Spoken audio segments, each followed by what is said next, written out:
Well, aloha, friends. Welcome to part 18 of our Exodus series. This one's called Leviticus. Everything's an altar. So, the book of Exodus concluded properly with the construction of the tabernacle, which we've been talking about for the last couple of weeks, but we are going to continue in our Exodus series until we reach the promised land. Darn it. So the book of Leviticus follows Exodus in the Old Testament, and it's not, Leviticus is not what people would traditionally call like a page turner. Leviticus is rather the place where most people's well-intended New Year's resolution to finally read the entire Bible goes to die. Because you start with Genesis, which is poetic and profound. And then you move into Exodus, which is revolutionary and adventurous. Leviticus, no discernible narrative.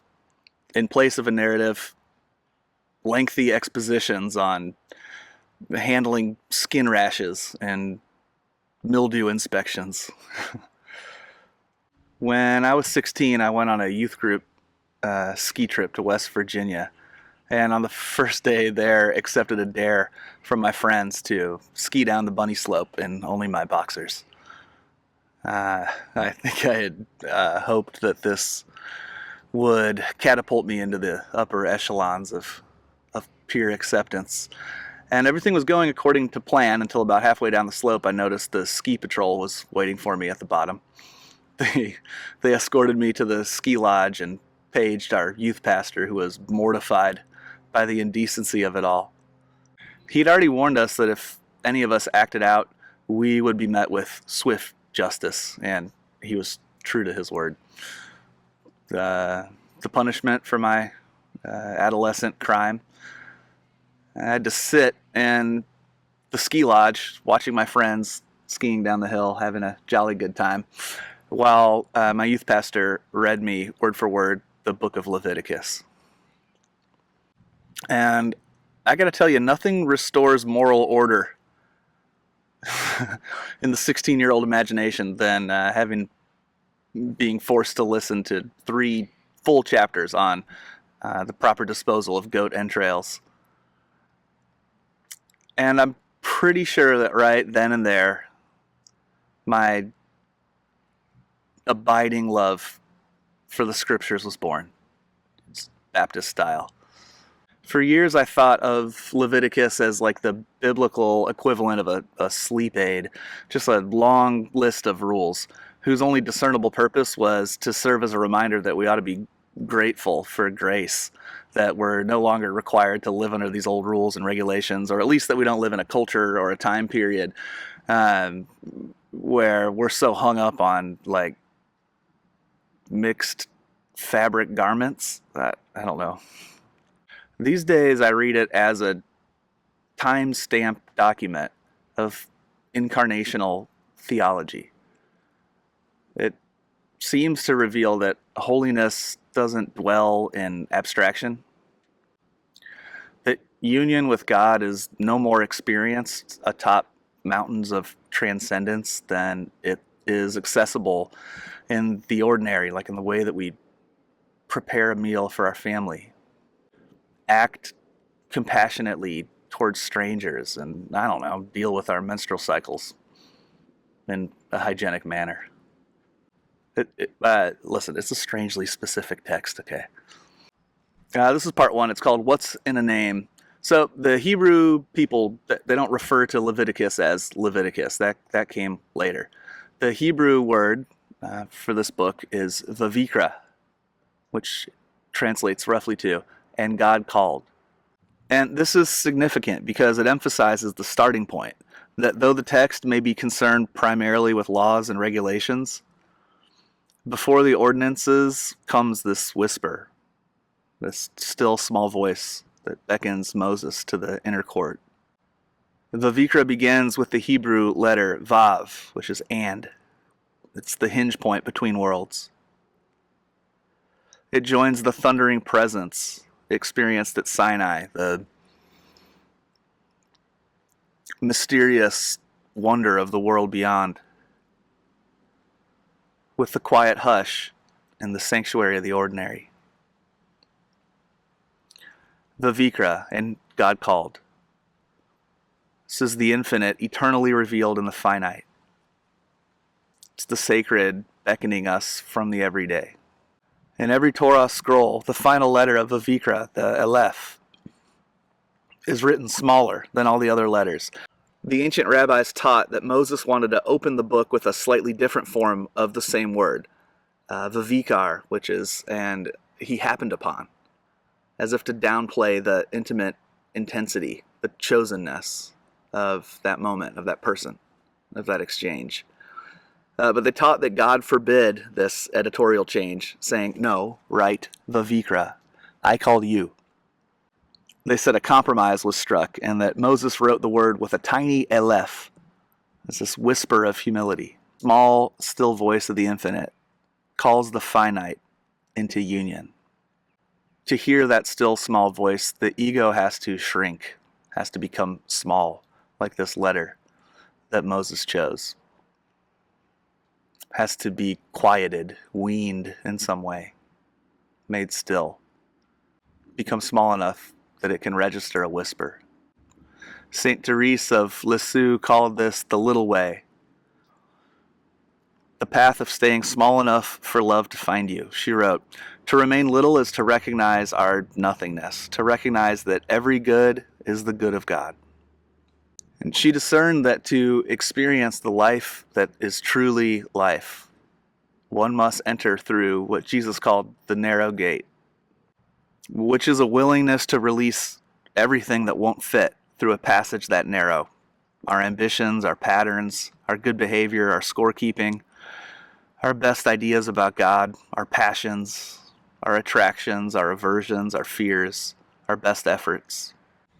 Everything that isn't the truth of who we are is too big, too cumbersome, too laborious, too effortful to pass through a gate so narrow.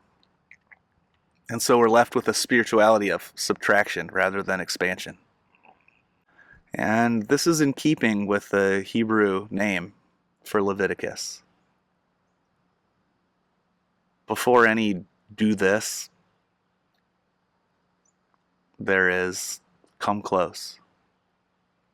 Slow down. Listen. We're conditioned to equate freedom with largeness, with effect, with influence, with sway, with pull. But, the bigger you are, the harder you fall, as the old saying goes. Maybe the truest of freedom is to be able to go unnoticed, unheralded, uncelebrated, small enough to be missed, which is also small enough to not be clocked, managed, typecast, controlled, projected upon. Just present. The bigger we get, the less freedom we experience. Just think about it for a minute. Just listen to famous people. The larger the fame, the tighter the cage. If what we want is to be free, then we ought to take a cue from Jesus, who was, by all accounts, misunderstood, abused, marginalized, crucified, totally awake, completely free. He said, you can't take my life. You don't want to know why? Because you can have it. He was that small already. And this is a picture of freedom that's sort of terrifying to some part of ourselves that wants to be safe and recognized and mirrored and effective, but it's a cage. So after Egypt, Israel is free, but freedom without form is chaos. If presence itself has a desire, if presence longs for anything, it's form. Why else will we keep being born? And so God gives them a tabernacle, a little hut built by human hands, placed at the center of the community as a gathering principle, an organizing principle, an internal compass by which to navigate the wide open space, which is the Hebrew word for salvation. And he also gave them just a good night, a bunch of rules. And for brevity's sake, we'll skip the temptation to rank them in order of usefulness in the modern world and instead see them as what they actually are, which is the architecture of intimacy.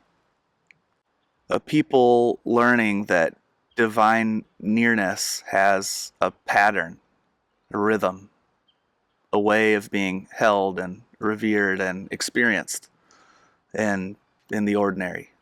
And it's a picture that avoids abstraction and generality. It is, my goodness gracious, hyper-specific. And in its hyper-specificity, it reveals what it is to be centered, where work, rest, play, hygiene, relationships, forgiveness, trauma, waste, wounding, and everything in between orbit around the same center. And the message of it is this: union, holiness, isn't something only like far away or for later. It's here always, accessible in the present moment, expressed in the way that we wash our hands, do the dishes, take care of our family, rest, make our bed in the morning. It's quite literally in the middle of everything. Meaning, just everything's an altar. Leviticus opens with this line: when anyone brings an offering to the Lord. And in case you missed it, that was when, not if. The operative assumption being that life requires sacrifice. And for the ancients, that meant animals, oil, grain. For us, it's a bit more nuanced. It's time, attention, apology, silence, intention, awareness, presence, love, surrender. Here's Martin Laird. The silence that is God's first language draws us into a poverty of self where we discover that our life isn't our own and that this is good news. And that's the essence of sacrifice in the Hebrew imagination. We aren't shoring up God's oil supplies through our benevolent actions. We aren't simply practicing generosity. We're consciously reconditioning ourselves to the truth that none of this is ours anyway. Whatever comes our way is most completely enjoyed when we accept it with open hands, realize it won't last forever, recognize it all comes from the same source, see that it's imbued by the same life, and also that it is on its way home. Ashes to ashes, dust to dust. Whatever we make or hold or love or build or celebrate or disdain, it's all just castles in the sand, all of it. None of it lasts forever, and none of it is really ours. Do you remember George Carlin's iconic bit about stuff from like 40 years ago? It's only more relevant today. He said, "Everybody's got to have a little place for their stuff." I mean, that's the whole meaning of life, isn't it? Trying to find a place for your stuff. What's a house? A house is just a pile of stuff with a cover on top. A safe place to keep your stuff while you go out and get more stuff. When you take off in an airplane, that's what you see. Everybody has their own little pile of stuff with a cover on top. If you didn't have so much stuff, you wouldn't need a house. You could just walk around all the time. This is objectively true, and that last little bit, if you didn't have so much stuff, you could just walk around all the time, is a pretty accurate description of how Jesus actually lived his life. And we cognitively know this is true, but my goodness, is it difficult in practice? Well, I don't know. I don't know if that's true for you, but historically it has been for me. Everything that I've learned about generosity, I've learned from Jess. She's like always giving stuff away. And it used to freak me out when we were first married, you know? I was like, oh my gosh, I can't believe we found that stuff. I don't know that we can ever get that stuff again. You're going to give that stuff to somebody else? But I like that stuff. That stuff's original. That stuff's unique. I mean, it really used to freak me out because we're both like collectors and appreciators of obscure uh, articles of beauty. And we've also sort of lived most of our adult life on like the edge of poverty. And it took a while for me to see how deeply identified I was with a scarcity mindset. This thing of like, oh my God, what if we never find one of those again? The irony of it is that scarcity is a feeling that is too large to fit through the narrow gate. Scarcity is a symptom of a life centered around a desire for experiences, rather than a life centered around simple presence. And in my case, at least, this impulse dies slowly by way of small offering. But each offering is a returning, and each moment's an altar. Doing the dishes. Being the first one to apologize again, even though this time you know you're right, darn it. Noticing your impatience in line at the grocery store, and then drawing back from the constriction of that feeling. Finding enough space to realize that, you know, you're buying tomatoes out of season, grown by somebody that isn't you. Feeling profound gratitude for the mysterious gift of hot water that seems to be arriving magically from somewhere behind the walls of your apartment and washing your body clean. Hearing the sound of children laughing and like listening to it, letting it in. Realizing that their joy is not separate from your joy, and that their laughter is a gift to you, you know, whether they're your kids or somebody else's. Mary Oliver wrote this. She said, "To live in this world, you must be able to do three things. To love what is mortal, to hold it against your bones, knowing that your own life depends on it, and when the time comes to let it go, to let it go." The letting go is our offering. And everything's an altar. Our ability to pile up accomplishments and items and accolades is not an indicator of freedom. Freedom is awareness. And awareness reveals the givenness of everything we experience. We didn't earn it, we didn't make it, we can't keep it. Freedom is our willingness to appreciate what's here and what's been given. And freedom is also our capacity to let it go, to love it, to cherish it, to revere it, to honor it, not to control it. And when the time comes to surrender, to let it go. And this is one of the most difficult things. Dang, the squirrels are mad about something up there. It's all right, buddy. Somebody probably stole some of his acorns or something. See, the way of Christ is antithetical to our cultural conditioning around acquisition. To walk it is to realize that awakening is not an accomplishment, that salvation is not a performance, that every step is an arrival, that God is not elsewhere, and that ultimately you are not your own. Because there's only this one thing happening, and it's happening all the time, in us and around us, and the only real barrier to our participation in the divine life Is our belief that it's something that we can find and keep? Our belief that it's something for later or for others?